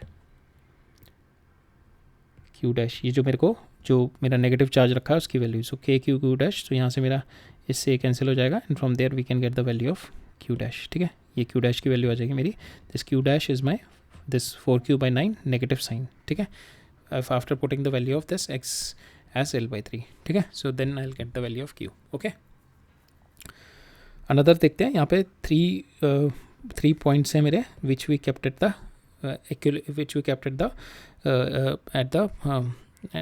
the corner of equilateral triangle, ठीक है। अब मेरे को बताना है कि the whole system is in equilibrium, so मेरे को बताना है कि वो पॉइंट मैं कहाँ पे रखूँ, चार्ज कहाँ पे रखूँ, that the whole system will be at equilibrium। पहले देखते हैं पॉइंट नहीं है, उसकी वजह से net force each and every one कहाँ पे आ रही है, ठीक है। अब पहले इसको कंसिडर करते हैं, सी को इस all charges are positive, they positive, इसके ऊपर जो फोर्स आ रही है on C because of 1 it is in this direction, same way on C because of B is in this direction, ये नेट फोर्सेस आ गई। इसका मैं कंपोनेंट इधर लूँ, सो नेट कंपोनेंट दोनों का इधर आएगा, ये वर्टिकल कंपोनेंट दोनों के कैंसिल हो जाएंगे, ठीक है। FCB का ये वाला कंपोनेंट कैंसिल हो जाएगा, ये वाला कंपोनेंट आ जाएगा, सेम वे FCA का ये वाला कंपोनेंट, और ये दोनों के कंपोनेंट ऐड हो जाएंगे, और ये दोनों वाले परपेंडिकुलर वाले दोनों कंपोनेंट कैंसिल हो जाएंगे मेरे FCB के और FCA के। सो मेरा नेट फोर्स आ जाएगी इस डायरेक्शन में FC, ठीक है। FC मेरी नेट फोर्स आ गई इस डायरेक्शन में, और FC क्या होगा मेरा कि so this is my net force, I need a negative charge that needs to be placed at some point, because I'm having all the points at equidistance, because of symmetry we can say this negative charge we need to put it at centroid. Otherwise किसी और point पे करूँगा तो this distance will be different, this distance will be different, this distance will be different, then the system will not be at equilibrium, because इन तीनों पे जो force आ रही होगी ये तीनों पे FC आ रही होगी. So to counter this FC force I need to put it at centroid only. ठीक है, मैं centroid पे रखूँगा. So we'll find out the value of this distance first. ये distance कैसे होगा? This is nothing but this is my L by 2 by cos L by 2 divided by cos theta is my this CO. ठीक है, so we can write it down like this. CO cos theta is my this L by 2. CO cos theta is my L by 2. So यहाँ से CO की वैल्यू आ गई L by 2 divided by cos theta, that comes out to be equal to L divided by root 3. And the point should be this charge should be, point तो पता लग गया मेरे को, it should be centroid. The point this should be negative because इस पे force इधर आ रही है, so I need a charge which is going to attract this Q charge, so that the net force on this Q should be 0. So this charge should be negative. I will find out the value of this charge. ठीक है, so हम दोनों force को equate कर देते हैं, इसको और इसको मैं plus Q में, इसको मैं Q लेके दोनों के will equate their magnitudes. So FC, this FC should be equal to my this FO, इस डायरेक्शन की जो फोर्स आएगी मेरी. ठीक है, FC is equal to this FO. FC को मैं लिख सकता हूँ 2 times of FC into cos theta, this FCA, और इसका ये दोनों सेम है. this both the forces will be same, charges same है, distance same है for the forces. अब इसका cos theta वाला component इधर आएगा, इसका भी cos theta, और दोनों के same component होंगे. So I can write it down now. 2 FCA cos theta is equal to this. FCA की वैल्यू कितनी होगी? 1 divided by 4 pi epsilon, और दोनों charges Q L square into 2, और cos theta कितना है? 30 degree root 3 by 2. I have to equate it with this force. So 1 by 4 pi epsilon naught Q I know the value will be negative, so I don't have to put negative here. I know the value will come out to be negative. So Q और इन दोनों के बीच का distance we have seen, it comes out to be L by 3. We put the value R square as L by 3, and we have got the answer, the capital Q. This value of Q comes out to be Q by 3. ठीक है, minus Q by 3, Q by root 3. इतना मेरा value होनी चाहिए, so that the whole system will be in equilibrium. Right, और ये तो equilibrium पे होगा बिकॉज इस पे फोर्स इधर लग रही होगी, इस पे फोर्स इधर लग रही होगी, इस पे फोर्स इधर लग रही होगी, तीनों फोर्सेस इक्वल होंगी, ये तीनों फोर्सेस इक्वल होंगी, सो it will also be in equilibrium. ठीक है, और तीनों के बीच का एंगल भी सेम है और तीनों फोर्सेस भी इक्वल हैं, so this point will also be in equilibrium, so the whole system will be in equilibrium. ठीक है, so entire system will be in equilibrium. Right, let's see another example. यहाँ पे पूछ रहा है मेरा a charge Q is located at R. ठीक है, this charge Q is located at a position vector R under the combined field of 3 charges Q1, Q2 and Q3. ठीक है, so इसके ऊपर because on this charge Q the 3 fields are coming in because of Q1, Q2 and Q3. If the charges Q1 and Q2 are located at position vector R1 and R2, suppose this Q1 at R1 and this Q2 at this R2 position vector, we have to find out the direction of force on Q due to this 3. ठीक है, we have to find out कि Q3 की वजह से Q के ऊपर where is the direction. So we know Q के ऊपर तीनों की वजह से it is in equilibrium, Q is in equilibrium, so तीनों की वजह से जो forces आएंगी, so FQ1 plus FQ2 vectorally plus FQ3 will be 0. So जो FQ3 पे आएगी that is nothing but is equal to minus times of FQ1 plus FQ2. So that is what we have to do. ठीक है, ये दोनों निकालनी है, दोनों को ऐड करना है, minus will be the direction of this force. That is what we have to do. So will apply whatever it's been given to us. So Q दे रखा है, Q का पोजीशन वेक्टर दे रखा है, Q2 दे रखा है, Q2 का position vector दे रखा है, Q1 दे रखा है उसका पोजीशन वेक्टर. सो ये कितना आ गया? This is R minus R2, this comes out to be R minus R1. इसका वेक्टर आ गया, इसका वेक्टर आ गया R minus R2 and this vector is R minus R1. Now I know कि इसके ऊपर because of this Q1 the force will be in this direction, because of Q2 the force will be in this direction, net force will be in this direction. We have to find out this net force, and this net force is my this net force will be equal to my this third force. ठीक है, this will be equal to my third force and it is negative in sign. So this F3 will be in this direction opposite this force. So now this F3 is nothing but minus times of F1 and F2, because this F is my F1 plus F2 का इसका vector sum, this is my F, and the minus sign of this is my F3. That is what we have to do. Now we have to find out the F1 and F2. F1 निकालते हैं. this F1 क्या होगा मेरा? K Q1 Q2 K Q1 into Q divided by इन दोनों के बीच का मेरा distance which is what magnitude of this और डायरेक्शन कितनी होगी अलॉन्ग दिस डायरेक्शन क्या है इसकी दिस डायरेक्शन A से P दिस डायरेक्शन, ठीक है। अब इसको मैं क्या लिख सकता हूँ, इस डायरेक्शन को ये डिवाइडेड बाय इसका मॉड, ठीक है। यूनिट वेक्टर अगर मैं इस डायरेक्शन का यूनिट वेक्टर लिखना है मेरे को, so this vector divided by इसका मैं अगर मैं मैग्नीट्यूड से डिवाइड कर दूँ, so it will give me the unit vector of this direction, ठीक है। So that is what we have done. इसको मैंने इधर लिख दिया and this is the value, ठीक है। सो इसके बाद मेरा फोर्स की वैल्यू आ गई दिस। सेम वे मैं F2 निकालता हूँ, this F2 I have taken it out, K Q2 इसके ऊपर जो फोर्स आएगा into Q divided by we have put it in the vector notations. So इस डायरेक्शन में this is my direction of force, magnitude मैंने निकाल लिया, this will be my magnitude. So same this way we can calculate the magnitude. और direction मेरी क्या होगी, इसकी डायरेक्शन में डायरेक्शन कैसे निकालेंगे, दिस वेक्टर डिवाइडेड बाय इसका मैं मॉड कर दूंगा -R2, इसका मैंने मॉड कर दिया, I get the direction of it and I just put the value and final मेरा F2 आ गया दिस वन, ठीक है। Now I have to add this minus this, it will give me my F3. So I add both the forces F1 and F2 दोनों को add किया, दोनों के मैंने माइनस साइन लगाया and this will give me the direction of my third force, ठीक है। So that my charge Q is in equilibrium, right. So next move on to our next question. Next question में क्या कह रहा है, point charges are placed at the vertices of the square of side A, ठीक है। shown in the figure, what should be the sign of charge Q and the magnitude of the ratio Q by Q, ठीक है। what should be the sign of charge Q, मेरे को इसका charge, सो ये charge ऐसे दे रखी है मेरे को फिगर में, दो कैपिटल Q, दो small q at the vertices of sphere, we have to find out what should be the sign of Q and the magnitude of Q by Q, so that the net force on this Q will be 0, इसके ऊपर net force 0 होना चाहिए। Second case में net force on small q will be 0।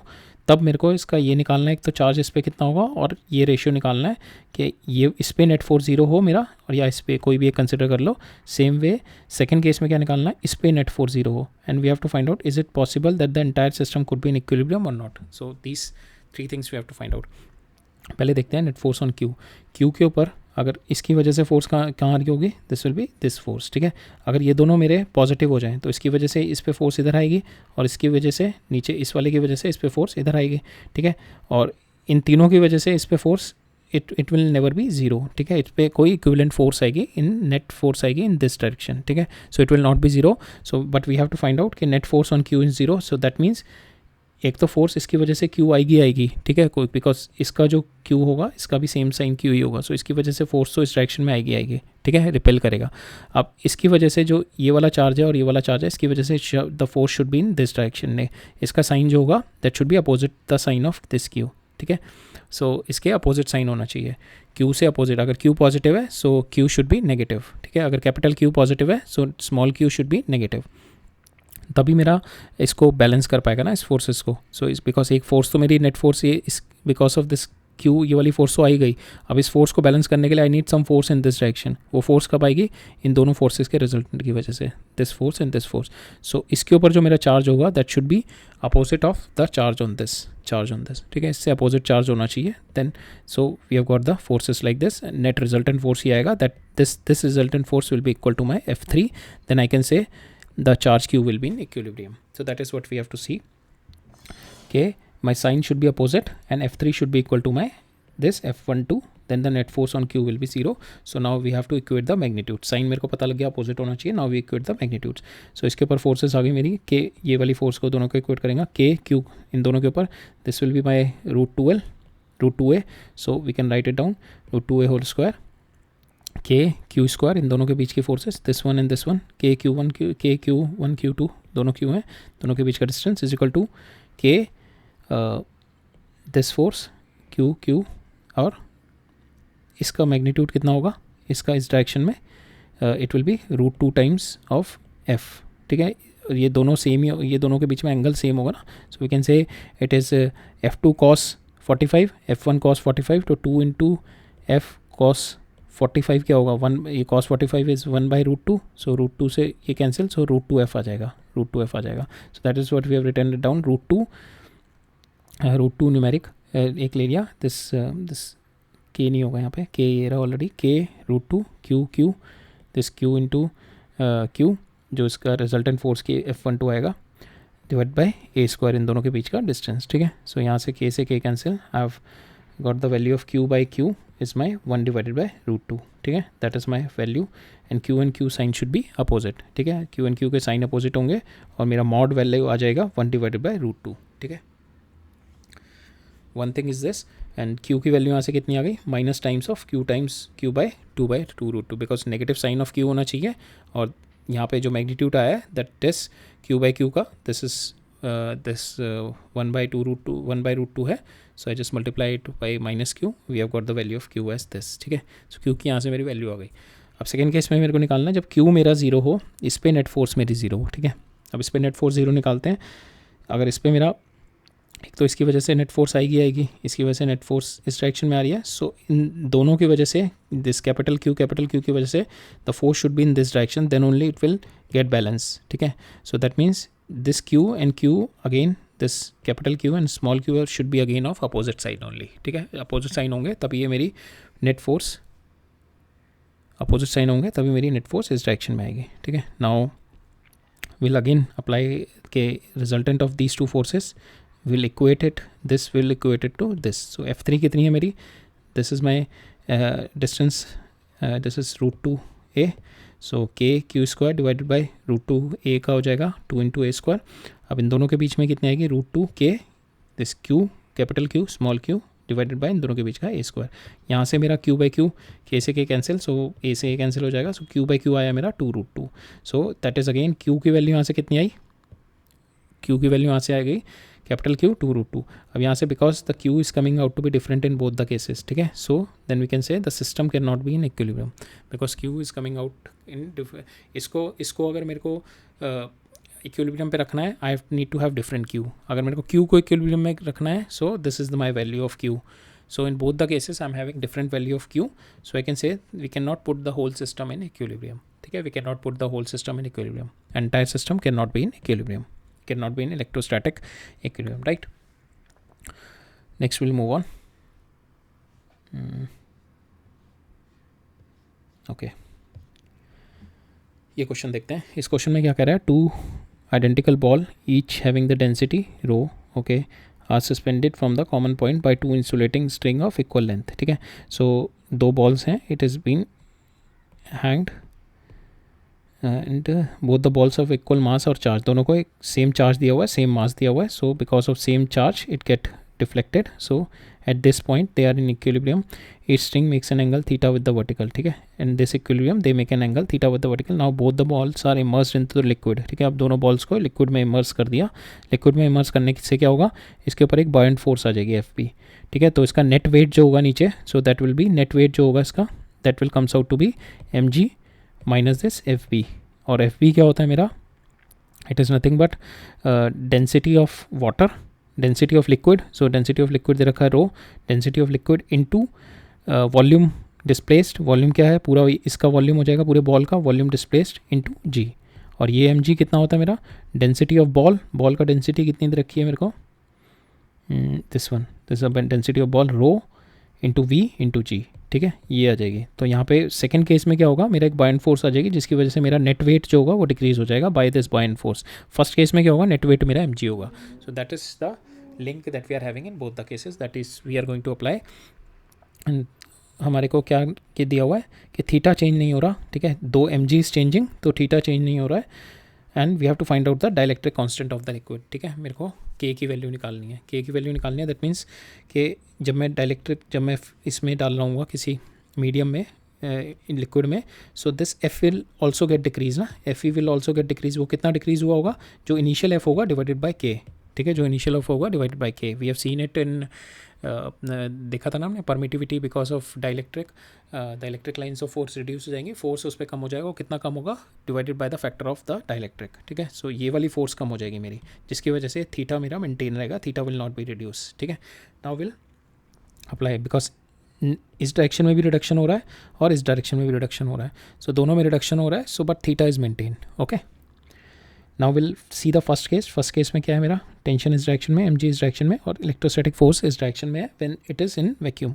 So t cos theta is equal to my mg and t sin theta is equal to my fe. ठीक है, now t tan theta is my f mg. So f की value मेरी आ गई mg tan theta. ठीक है, ये अगर इन दोनों को कर दूँ मैं, ये आ गया मेरा tan थीटा. अगर मैं इन दोनों को डिवाइड कर दूँ और ये आ गया f आ गया मेरा mg tan थीटा. ठीक है, m को मैंने लिख दिया rho into v because mass it's been given, but we can write it down into density भी दे रखे, rho into v into g tan theta. ये मेरा फोर्स आ गया एक्चुअल. बट अब नेक्स्ट केस में क्या होगा, मेरा electrostatic force will get reduce by the factor fe by k, और this mg will also be reduce by the factor mg minus force by end. ठीक है, that is also weight will also be reduced. Okay, now when it's got immersed into liquid, I've got the theta is same, theta में कोई change नहीं आया, so this theta is maintained. Now we'll apply the Newton's laws on again on this at the equilibrium because they are in equilibrium, so we'll equate the forces. This यहाँ पे जो मेरा net force कितना reduction आया, रो into v into जी, जो इसका पहले मास था, माइनस जो हमने देखा बाइंड फोर्स कितनी है मेरी, buoyant force is my this density of liquid, mass कितना डिस्प्लेस किया, वॉल्यूम कितना डिस्प्लेस किया, volume will be same displace this, ये पूरा का पूरा जो मेरा ये होगा वॉल्यूम इसका वो पूरा डिस्प्लेस होगा इनटू जी. ठीक है, so this is my buoyant force, this is my actual mg in the vacuum, this minus this will be my net force जो आएगी. और now this also will get reduce because of we are placed in liquid in a dielectric, so this also will be reduced as f dash, and f dash comes out to be equal to जो पहले मेरी f की value थी divided by उसका dielectric constant. now f dash, this पहले में जो मेरा f था that is my rho vg tan theta. now f dash comes out to be equal to ये जो मेरा मास था, that mass got mg था ना पहले, ये mg, so now this mg we change it to, now it will change to mg will change to this way, this thing. so earlier this was the mg, now this is the mg. so f dash comes, we equate it, f dash comes out to be equal to this into tan theta, same mg tan theta ना, तो यहाँ पे mg की जगह मेरा this value we have put it because now because of the bind force this value has come. so this is my apparent, this is my weight right now into tan theta. ठीक है, now f dash की value, just put the value of f dash as f by k. ठीक है, and you just or you do what you do, you divide this by this. ठीक है, f से f इसको divide कर दो, then you get the value of k इन दोनों के डिवीजन से, f divided by f dash comes out to be, so this f divided by f dash कर दो. ठीक है, so this is my f dash, it I divided by this, so mg की जगह मैंने ये लिख दिया, so this I have written down instead of mg tan theta, this I have written it down instead of this tan theta. k की value मेरी आ गई, rho g cancel, tan theta cancel, so my value comes out to be equal to rho divided by rho minus sigma. so this is my dielectric constant for making this angle theta in both the cases, right? this is what we have to find out. next देखते हैं, next case में क्या दे रखा है कि मेरे 4 squares के 4 points पे मेरा चार्ज क्यू रखा हुआ है, and there is 1 point in the vertical plane में है, पॉइंट पी के, because now I have to find out, we have to find out what we have to find out this h at what height h के this weight will be balanced. ठीक है, के this weight, इसका कुछ जो मेरा यहाँ पे एक पॉइंट मास रखा होगा, इसके ऊपर कुछ चार्ज होगा कि because of these four charges इसके ऊपर कुछ इलेक्ट्रोस्टैटिक फोर्स आ रहा होगा, that electrostatic force should balance its mg. ठीक है, that is what we have to find out कि वो कितनी हाइट पे रखें कि charge will be maintain at this place, it should not fall down. ठीक है, that is what we have to find out. This h की value निकालनी है हमारे को यहाँ से. सो इसके ये चारों पॉइंट्स की वजह से इस पर अगर हम देखें तो इस पर इधर एक इलेक्ट्रोस्टैटिक फोर्स, इसकी वजह से इधर एक इलेक्ट्रोस्टैटिक, इधर एक, और ये चारों की वजह से ऐसे इलेक्ट्रोस्टैटिक फोर्स आ रहा होगा ऑल फोर इन 3D में. हम ऑब्जर्व इसको विजुलाइज करना पड़ेगा इन 3D. ठीक है, इसकी वजह से, इसकी वजह से, इसकी वजह से, इसकी वजह से, चारों की वजह से ऐसे आ रही होंगी फोर्सेस. ठीक है, in all four, in this 4 direction. अब इसको क्या करेंगे, will see one force, same way will try to get the other force. So हम ए की वजह से देखते हैं इस पॉइंट पे, the force will be in this direction, A की वजह से.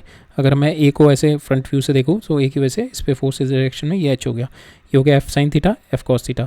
सेम यही एफ साइन थीटा के जो फोर्सेज होंगी, ये हॉरिजॉन्टल वाली, ये सारी की सारी एफ साइन थीटा होंगी. इधर भी देखूंगा मैं तो इसकी वजह से एक इधर आ रही होगी, एक ऊपर जा रही होगी, और एक इधर आ रही होगी, ये एफ साइन थीटा आ रही होगी. चारों की वजह से एफ साइन थीटा ऐसे आ रही होगी, ए की वजह से ये बी सी डी, चारों की वजह से एफ साइन थीटा, और ये चारों इक्वल होंगे. सो ये चारों जो मेरे इसके वर्टिक जो ये प्लेन के पैरेलल एक और जो ये चारों फोर्सेस इस प्लेन के पैरेलल आ रही होंगी, इस प्लेन के, ठीक है। This all 4 forces will get cancel, ये चारों की चारों फोर्सेस मेरी कैंसिल हो जाएंगे।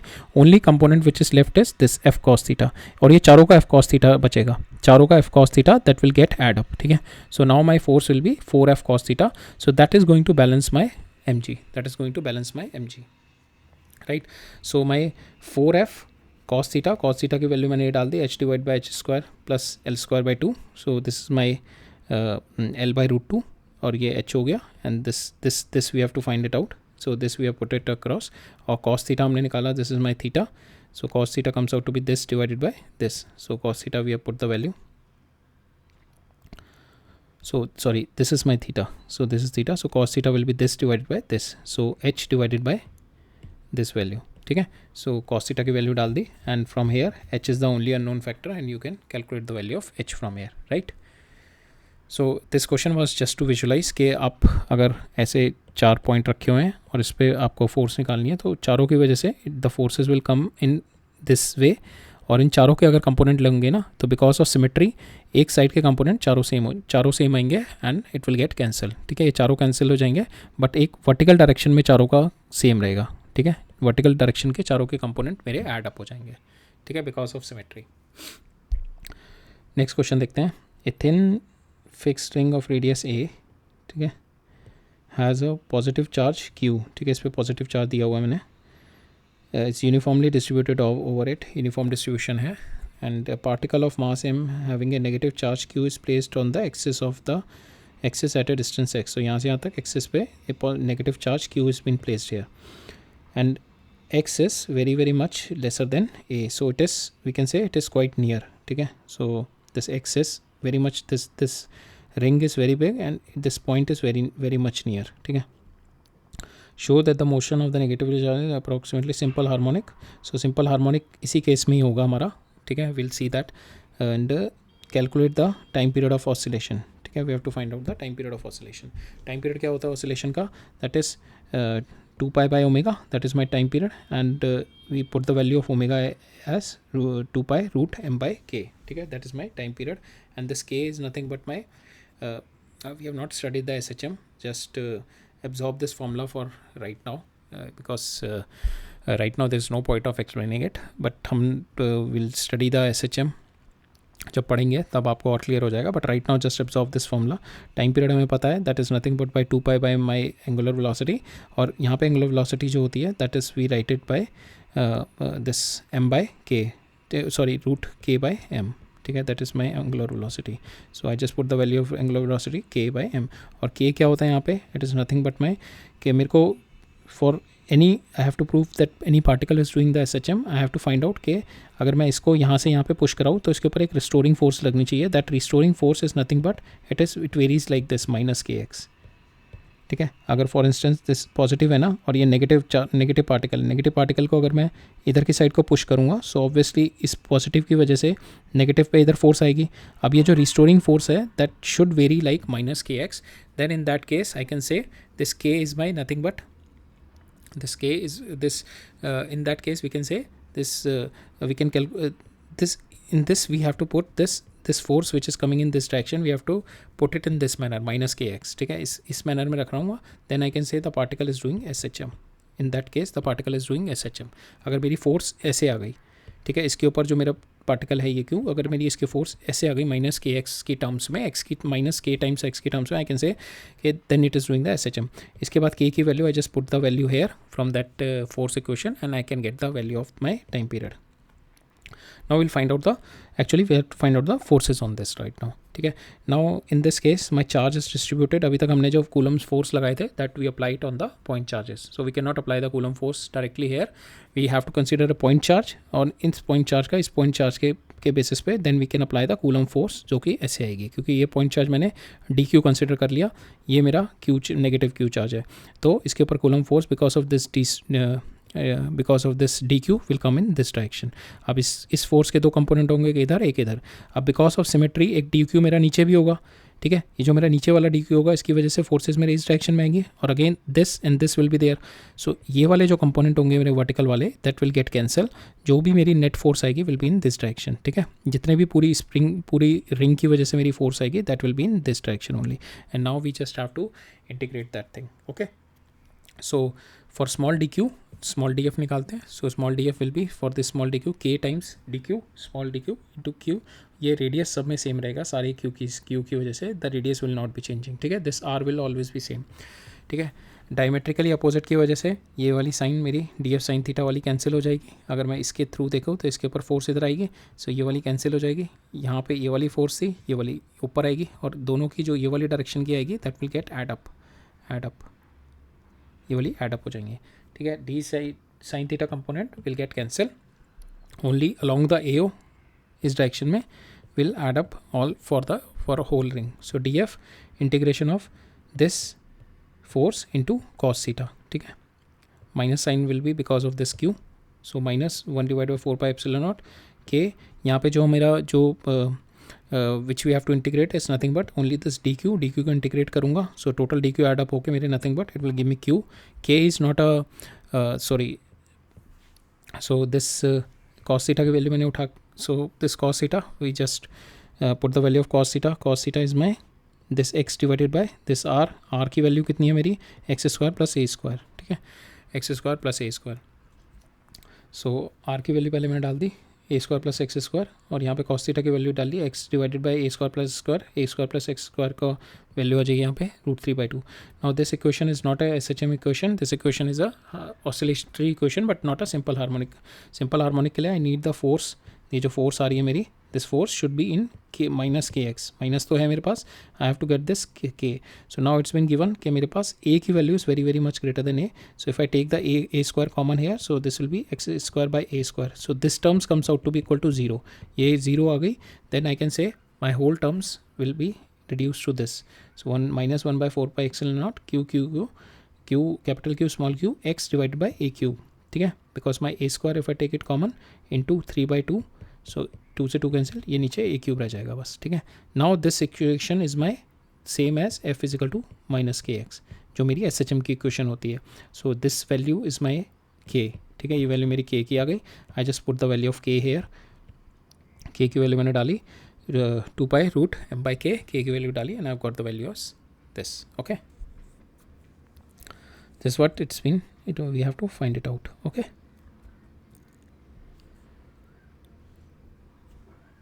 we'll see the next question. Next question में क्या कह रहा है, particle of mass am carrying charge minus Q starts moving around a fix charge plus Q2. ठीक है, ये Q2 चार्ज है प्लस Q2, इसके बाद minus Q2 charge. It is moving along a circular path of radius r. We have to find out the time period of revolution. Time period क्या होता है मेरा 2 पाई बाई ओमेगा. ओमेगा क्या होगा यहाँ पे, we can write it down by v by r. ठीक है, v by r. And velocity how we are going to find out, we know that force its पे इलेक्ट्रोस्टैटिक फोर्स इस direction में आएंगे. It is doing a circular motion, so this electrostatic force is providing the centripetal force.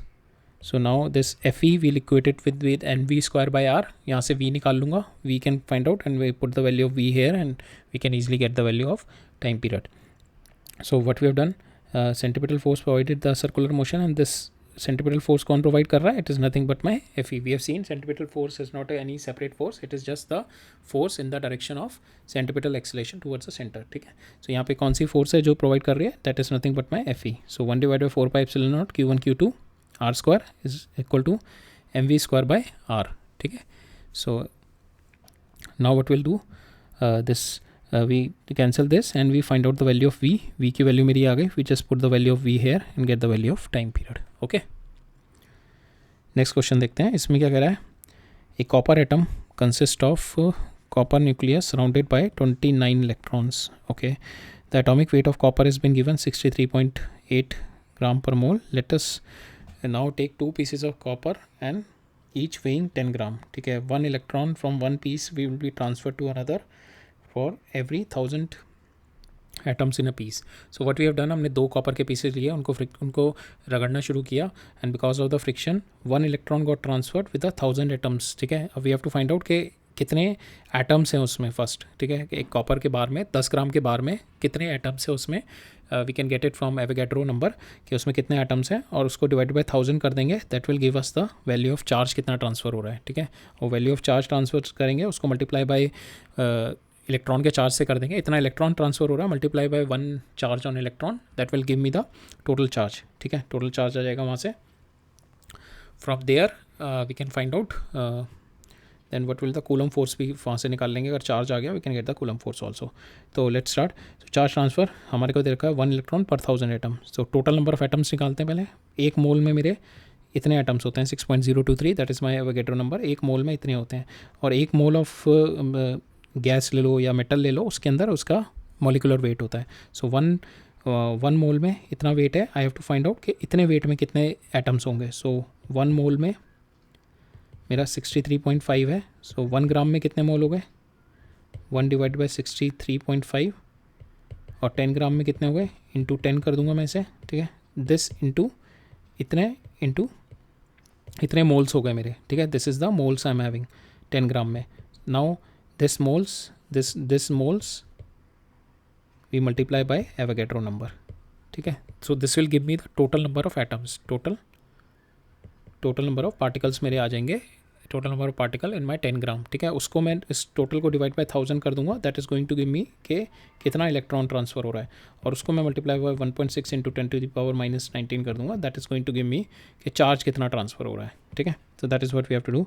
1 mole में इतने आ गए, 1 mole में मेरे इतने ग्राम है. सो 10 ग्राम में 10 divide by this into 6.023 into 10⁻3, इतने मेरे पार्टिकल्स आ गए. इसको मैं 1000 से डिवाइड कर दिया. So that will give me my electron transfer, क्योंकि यहाँ पे दे रखा है every 1000 atoms we have 1 electron transfer. Total atoms कितने हैं मेरे, this is my total atoms. इसको मैंने 1000 से डिवाइड कर दिया, ये मेरे इलेक्ट्रॉन आ गए, कितने इलेक्ट्रॉन ट्रांसफर हो रहे हैं. अब इलेक्ट्रॉन इतना मेरा इलेक्ट्रॉन आ गया, दिस डिवाइड बाई 1000. इसको मैं 1.6 इंटू 10⁻⁻19 जो एक इलेक्ट्रॉन पे चार्ज होता है उससे किया. That will give me the value of Q. That is what we have to find out the charge appearing on each piece. ठीक है, एक पे प्लस आ जाएगा, एक पे माइनस आ जाएगा. Now what will be the Coulomb force between the two pieces after the transfer? Coulomb force will be nothing but kq square by r square, or they are 10 centimeter apart, so we put the value of 0.1 meter and q की value दोनों यहाँ से आ जाएगी, and just get the value of f from here. Okay, so that is what it's been asked in this question. So this ये question देखते हैं. This is the last question for our lecture number 2. इसमें क्या कह रहे हैं ना, so two identical small equally charged conducting ball are suspended from the long thread secured at one point. ठीक है, ये 2 balls हैं. It's been the charges and the masses are such that they are in equilibrium at a distance. So initially इस पे कुछ charge है. ठीक है, जिसकी वजह से it got electrostatic force in this direction and it got at a equilibrium position right now here. इस पे tension ही आ गई, equilibrium position पे ये mg नीचे आ गया. ठीक है, it has been given length of the thread is very much distance between them. This a जो है इससे very much greater than this length of thread है. One of the ball is discharged. Okay, so this l is very, so it is like this l is very much bigger than this. ठीक है, ये बहुत ज़्यादा बड़ा है. L is काफ़ी बड़ा है. L V can say it is very much बिगर. ये तो हमने टू द फ्रेम बनाया हुआ है. इन दोनों के बीच का जो ये है, ये this is my A, this is my L. So this is very much bigger. So then one of the ball is discharge. एक बॉल को डिस्चार्ज कर दिया. So जब बॉल को मैं डिस्चार्ज करूँगा, so that means F E एकदम कम हो जाएगा, एफ ई कम हो जाएगा अभी एक दोनों के ऊपर. सो क्या होगा कि because f e is not there, so ये वाली साइड को बैलेंस करने के लिए कुछ नहीं होगी force. So this small balls will start moving in this direction, और एक पोजीशन पे जाके दोनों टच कर जाएंगे. ठीक है, दोनों टच कर जाएंगे. फिर क्या होगा इसमें, बिकॉज ऑफ कंडक्शन जो चार्ज ट्रांसफर हो जाएगा from the charge body to uncharge body. Charge transfer हो जाएगा, और जो फाइनल चार्ज दोनों के बीच में अब Q2 आ जाएगा, Q/2 आ जाएगा. जो इनिशियल पहले चार्ज होगा उससे हाफ दोनों में आ जाएगा. जैसे ही दोनों में हाफ आएगा, they will again get repelled, again दोनों में रिपल्शन आ जाएगा. और फिर अब मेरे को बोला हुआ दोनों के बीच का डिस्टेंस b है. ठीक है, I have to find out what will be the distance b when the equilibrium will be restored. So question में ये है कि इनिशियली मैंने चार्ज इस पर क्यू दिया हुआ जिसकी वजह से इलेक्ट्रोस्टैटिक फोर्स आ गई, ठीक है। अब इसको मैंने इक्वेट करा, ये आ गया मेरी T cos theta T sine theta, T sine theta component मेरा इक्वल टू एफ ई और T cos theta is equal to this, tan theta मेरी वैल्यू आ गई 1/4, एफ ई को मैंने ओपन कर दिया 1/4πε0 q square by a square, this is my electrostatic force divided by m g, ठीक है, 1/mg। सो ये मेरा टेन थीटा यहाँ से आ गया, टेन थीटा मैंने डाल दिया यहाँ पे, टेन थीटा क्या होगा मेरा, this my theta, so tan theta comes out to be a/2 into this, if this L is very much greater than if L is very much greater than A, so we can write it down this this theta is very small, so we can write it down this thing is equal to this, इसको भी मैं L लिख सकता हूँ फिर, ठीक है। so now my value comes out to be tan theta comes out to be equal to a/2 divided by L. So we can write it down because L is very much greater than, so we can write it down tan theta is equal to a/2 divided by L. Now the ball is discharged, ball जैसी ball 1 discharge हुई, वाली ball 1 discharge हुई, दोनों के बीच में electrostatic repulsion कम हुआ and no force, सो दोनों के बीच में the forces will get reduced and the ball will come together, ball started coming together, जो जैसी मेरी इलेक्ट्रोस्टैटिक फोर्स दोनों के बीच में एकदम से कम हो गई, so because of that my ball will started coming together, और एक पॉइंट पे जाके दोनों टच करेंगे, फिर दोनों के बीच में कंडक्शन स्टार्ट हो जाएगा। कंडक्शन मीन्स कि इसके ऊपर अभी भी चार्ज है Q और इसके ऊपर चार्ज 0 हो गया, now it is going to transfer the charge, ये न्यूट्रल बॉडी हो गई। सो बिकॉज वी नो ना कि neutral body also been connected, can be attracted by the charge body, so because of induction, दोनों पास आते रहेंगे और एक पॉइंट पे जाके दोनों कनेक्ट हो जाएंगे, और इस पॉइंट पे जब इस पॉइंट पे कनेक्ट होंगे this q will be transfer to this, conduction होगा। सो नाउ फाइनल जो दोनों पे चार्ज हो जाएगा Q/2। अब इस पॉइंट पे दोनों रिपेल करेंगे, ठीक है, एफ से रिपेल करेंगे and then they settle up at certain theta, कुछ और थीटा पे दे विल सेटल अप, और दोनों के बीच में डिस्टेंस हो जाएगा b, सो रिपल्शन हो जाएगा, सो रिपल्शन बिकॉज ऑफ Q/2, ठीक है। Now again we'll apply the same thing, tan theta will come out to be this value, but यहाँ पे Q की जगह now we'll be having Q/2 and A की जगह A स्क्वायर की जगह दोनों के बीच का जो डिस्टेंस आएगा मेरा that will be b square, ठीक है। So we'll put tan theta b/2 by L is equal to 1/4πε0, यहाँ पे Q0 की जगह मेरा वैल्यू मेरी बिकॉज ऑफ कंडक्शन दोनों के ऊपर हाफ चार्ज रह गया Q/2 और दोनों के बीच में distance is been given b, ठीक है, दोनों के बीच में b रह गया। So I just put the value, now what I will do, from I have got 2 equation, दोनों के बीच में 2 इक्वेशन है, 2 अननोन है, ठीक है, b और a, so I b square इधर ले जाओ, ठीक है, b³ हो गया, सेम वे a स्क्वायर इधर ले जाओ and divide both the equation, दोनों इक्वेशन को डिवाइड किया, I have got the value of b as a divide by 2 दोनों इक्वेशन को डिवाइड करने के बाद b is equal to a/2 raised to power 2/3, so this is my value of b once my charge got, once एक इसके ऊपर से मैंने चार्ज हटा दिया, ये अनचार्ज हो गया, ये चार्ज हो गया, जिसकी वजह से इंडक्शन की वजह से इट विल गेट अट्रैक्टेड और एक पॉइंट पे जाके दोनों टच हो जाएंगे। अब दोनों के ऊपर Q/2 हो गया आफ्टर इंडक्शन, ठीक है, चार्ज डिस्ट्रीब्यूशन हो गया दोनों के ऊपर Q/2, फिर दोनों रिपेल कर जाएंगे, रिपेल करके now they are settling up at certain distance b।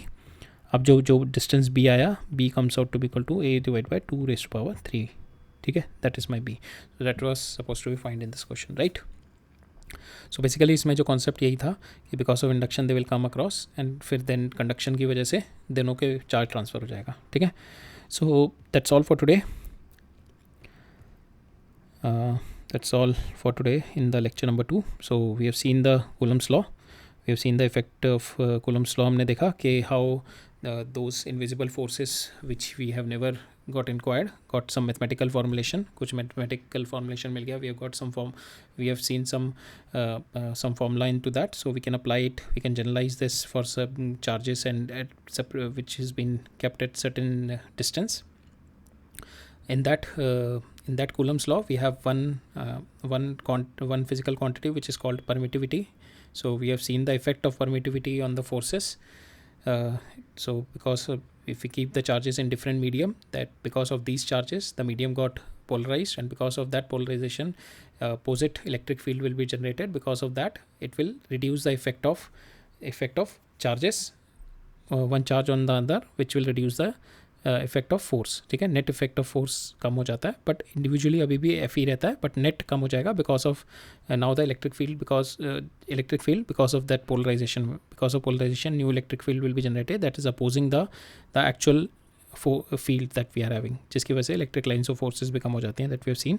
Then we have seen the Coulomb's law in the vector form, superposition principle देखा. Then we have seen the differences between Coulomb's and the gravitation forces, and we have applied the concepts of Coulomb law in some questions. तो that's all we have seen for today. Okay, so next lecture में देखेंगे. Next lecture में we are going to study the fields, electric fields, why there is a requirement of electric field जब Coulomb's law already था, so why there is a requirement of electric field, and then we are going to study the electric fields. कुछ एक questions देखेंगे electric fields के ऊपर. Then will study the electric field because of continuous charge distribution. After that we'll see. Okay, so that's all for today. Let's meet up in the next lecture. So all right, thank you.